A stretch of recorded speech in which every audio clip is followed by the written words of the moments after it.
देखो, तो रियांश अमृताले, अमृत जूस लेते हैं ना, इसलिए अमृताले फिटनेस क्लब में आपका बहुत बहुत स्वागत है। देखो, अभी हमने गरबा आज स्टार्ट हुआ है ना, नवरात्र।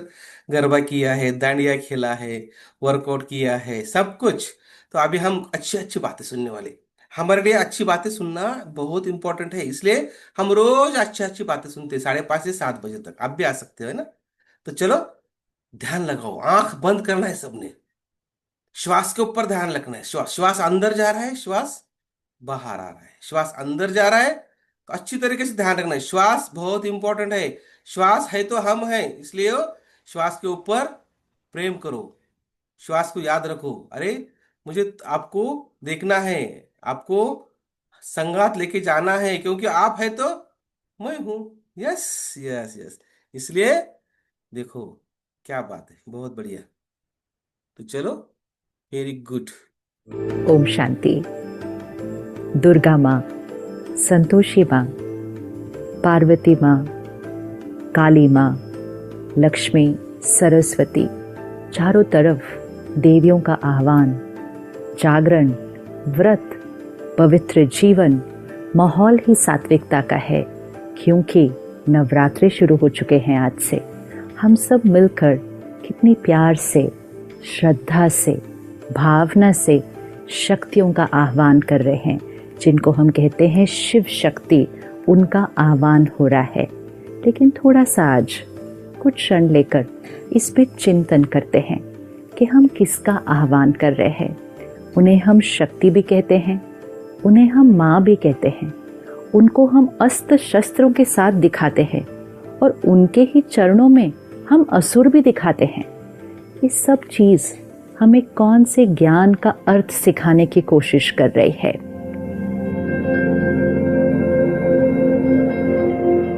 देवी का चित्र और चरणों में असुर। तो क्या वो देवियां हिंसा करती थी?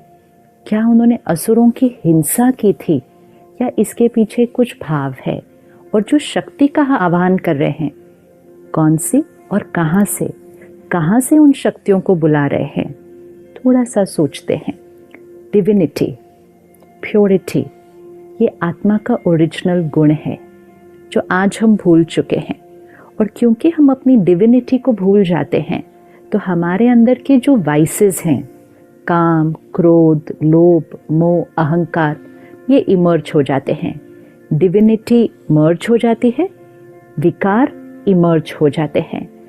अब अगर किसी को इसको सिंबॉलिकली दिखाना है कि डिविनिटी ने वाइसेस के ऊपर ओवर पावर किया, प्योरिटी ने ईगो के ऊपर ओवर पावर किया, इसको पिक्चोरली रिप्रेजेंट करो, इसको सिंबॉलिकली रिप्रेजेंट करो, तो विकारों को हम कैसे दिखाएंगे? जैसे कहीं दिखाना होता है कि स्मोकिंग इज नॉट अलाउड, कहीं दिखाना है कि डेंजर है, तो हम क्या करते हैं? वो स्कल ड्रॉ करते हैं, उस पर क्रॉस लगाते हैं।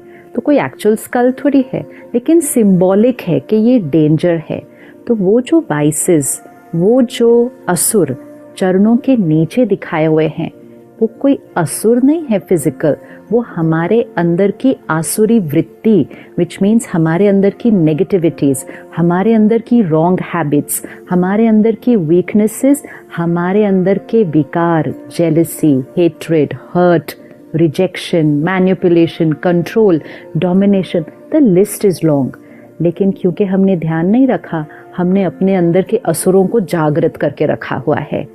अब वो दिन आया है कि हमें अपने अंदर की डिविनिटी को इन्वोक करना है। और जैसे जैसे डिविनिटी इन्वोक होती जाएगी, मतलब डिविनिटी इमर्ज होगी, तो वाइसेस अपने आप मर्ज होंगे।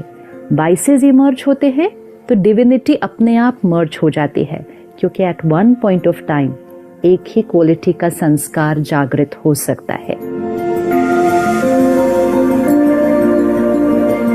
तो देवियों का आह्वान करना मतलब इन्वोकिंग द डिविनिटी। तो देवी वहाँ ऊपर से आह्वान नहीं करना है, अंदर से डिविनिटी का आह्वान करना है, क्योंकि हर आत्मा के अंदर डिविनिटी भी है और हर आत्मा के अंदर वीकनेस भी है। तो वो जो दिव्यता है जिसको आज हम प्यार से याद कर रहे हैं, बुला रहे हैं, वो भी हमारे अंदर ही है। और वो जो असुर जो हम पैरों के नीचे दिखा रहे हैं, वो भी हमारे अंदर ही है। नहीं तो देवी, जिनके लिए हम कहते हैं 16 कला संपूर्ण, मर्यादा पुरुषोत्तम, अहिंसा परमो धर्म, जिनका अहिंसा धर्म था, उनको हम हिंसा करते हुए कैसे दिखा सकते हैं? और क्या देवियां अष्टभुजाओं के साथ पैदा हुई थी?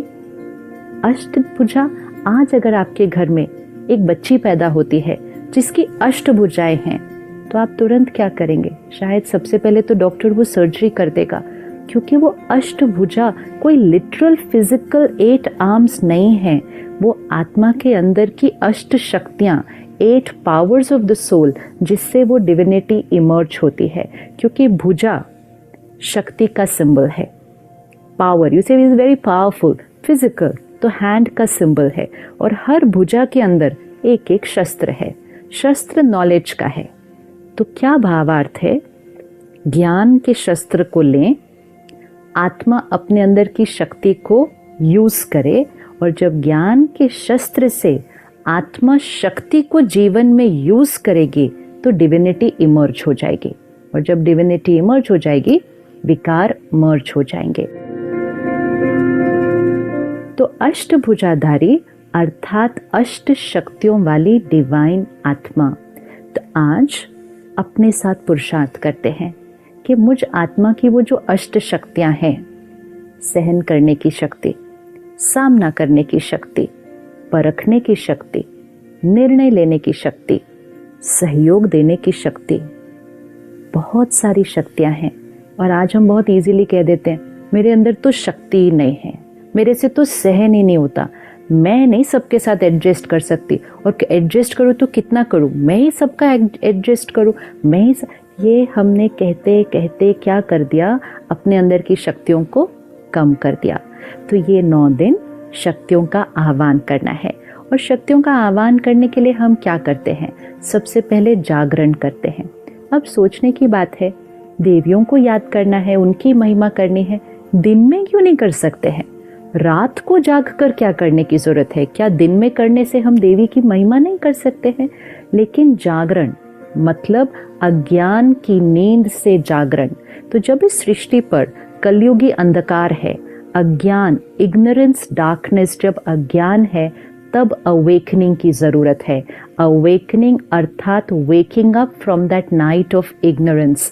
अवेकनिंग मतलब अज्ञान की नींद में सोए हुए हैं, उससे जागरण करो। तो रात को जागना है मतलब अज्ञान की नींद से जागना है। तो रात को जाग के डिविनिटी का आह्वान करना है। फिर हम ये 9 दिन व्रत करेंगे। अब क्या व्रत सिर्फ खाने पीने की चीज़ों का करना है? व्रत मतलब प्लेज, वाव लेना कि मुझ आत्मा ने ये करना है। लेकिन अब हम इस 9 दिनों में व्रत को थोड़ा और गहराई से लेते हैं कि सिर्फ खाने पीने का नहीं, साथ साथ व्रत लेते हैं कि हम 9 दिन गुस्सा नहीं करेंगे, हम शांत रहेंगे, हम 9 दिन पर चिंतन नहीं करेंगे, किसी के बारे में कोई गलत बात यहाँ से वहाँ फैलाएंगे नहीं, हम 9 दिन सुबह जल्दी उठकर ध्यान करेंगे, मेडिटेशन करेंगे, हम 9 दिन कोई गलत चीज़ ना खाएंगे न पिएंगे। व्रत तो बहुत सारे हैं करने के लिए, लेकिन व्रत लेना है, क्योंकि व्रत करने से आत्मा की शक्ति बढ़ती है। Because we start living a life of discipline, and discipline increases will power. तो एक हम जागरण करते हैं, दूसरा हम व्रत करते हैं, तीसरा सात्विक अन्न। 9 दिन प्याज लहसुन के बिना सात्विक भोजन बनाया जाता है। डिविनिटी एंड सात्विकता गोज टुगेदर। इसका मतलब अगर तामसिक भोजन खाएंगे तो डिविनिटी इमर्ज नहीं हो सकती है। तो सात्विक भोजन मतलब वेजिटेरियन विदाउट अनियन गार्लिक, लेकिन साथ साथ परमात्मा की याद में बना हुआ, बड़े सात्विक मन से बनाया हुआ खाना, सात्विक तरीके से कमाया हुआ धन पहले घर में आए, फिर सात्विक अन्न बने और सात्विक मन की स्थिति में बने, तब वो प्रसाद बनता है। तो सात्विक अन्न जब खाना शुरू कर ही रहे हैं तो साथ साथ ये भी सोच लीजिए कि सिर्फ 9 दिन क्यों? क्या डिवाइन लाइफ सिर्फ 9 दिन चाहिए? त्योहार आते हैं हमें जीवन जीने का तरीका सिखाने के लिए कि जो चीज़ हम 9 दिन करेंगे वो हम जीवन भर भी कर सकते हैं। लेकिन इस 9 दिन में ध्यान रखना कि प्रतिज्ञा सिर्फ यहाँ से नहीं करनी कभी कभी मन में चलता रहता है, आज 5वां दिन हो गया, आज 6ठा दिन हो गया, कब ये 9 दिन पूरे होंगे, सब कर रहे हैं इसलिए मुझे भी करना पड़ता है। मजबूरी से नहीं, मजबूरी से आत्मा की ताकत कभी नहीं बढ़ेगी। प्रतिज्ञा से करना है कि जीवन में सात्विकता। फिर 9 दिन दिया जलाया जाता है, तो मिट्टी का दिया और वो लौ, इसका क्या सिग्निफिकेंस है कि मिट्टी का जो बॉडी शरीर का प्रतीक है और जो लौ है वो आत्मा का प्रतीक है। तो 9 दिन दिया ज़रूर चलना चाहिए। तो जब मैं आत्मा हूँ, सोल कॉन्शियसनेस, ये जब इमर्ज होगी तो वो लौ जलती रहेगी, रोशनी उसके चारों तरफ फैलेगी। एंड मोस्ट इम्पोर्टेंट, हम अपने जीवन में चाहिए से दिया की तरफ शिफ्ट हो जाएंगे। दिया जलता रहे तो जीवन शुभ होता है। कौन सा दिया जलता रहे? प्यार दिया, सम्मान दिया, सहयोग दिया, सबको दिया और हमेशा दिया। ये दिया जलेगा तो जीवन शुभ रहेगा। जागरण, सात्विकता, व्रत और दिया, जब ये सब हो गया तो रिश्ते बड़े प्यारे हो जाते हैं। एक दूसरे के साथ एडजस्ट करना, सहयोग देना, ये एक नेचुरल जीवन जीने का तरीका बन जाता है। तो वो जो रिश्तों में एडजस्टमेंट और उस एडजस्टमेंट से जो हार्मनी क्रिएट होती है, उसी का यादगार हम रास और गरबा करते हैं। रास को देखो, गरबा को देखो, कितना सुंदर डांस फॉर्म है। सभी के हाथ में 2-2 डंडे हैं। अब अगर एक के डंडे को देखकर दूसरे ने डंडा मारा और बहुत हार्मनी से चले तो वो एक ब्यूटीफुल फॉर्म ऑफ डांस हो जाता है। अगर अपना ही डंडा मारते गए तो वो ही डांस एक युद्ध का मैदान बन जाता है। ये वो लोग हैं जिनके साथ हम रहते हैं, जिनके साथ हम काम करते हैं। उनके संस्कार को देखें, उनके संस्कार को देखते हुए अपना संस्कार यूज करें। अगर ऐसे करेंगे तो संस्कारों की रास होती जाएगी। लेकिन अगर अपना ही संस्कार का डंडा मारेंगे तो घर में भी आज युद्ध का मैदान हो जाता है।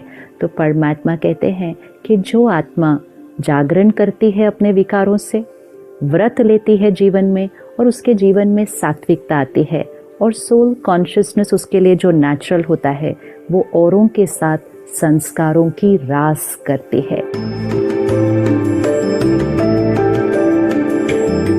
तो अगले 8 दिन हम सब रोज मिलेंगे और सिर्फ देवियों का आह्वान नहीं करेंगे, अपने अंदर की उस दैवी शक्ति का आह्वान करेंगे। हर रोज हम आत्मा की एक एक शक्ति को लेंगे कि उस शक्ति को कैसे मुझे अपनी लाइफ में लाना है, कैसे उसको इमर्ज करना है, कैसे उसको प्रैक्टिकल लाइफ में यूज करना है और साथ साथ वो शक्ति कौन सी देवी का प्रतीक है और वो देवी हमें क्या सिखा रही है। तो अगले 8 दिन हम सब मिलकर सही मायने में नवरात्रि मनाएंगे। ओम शांति।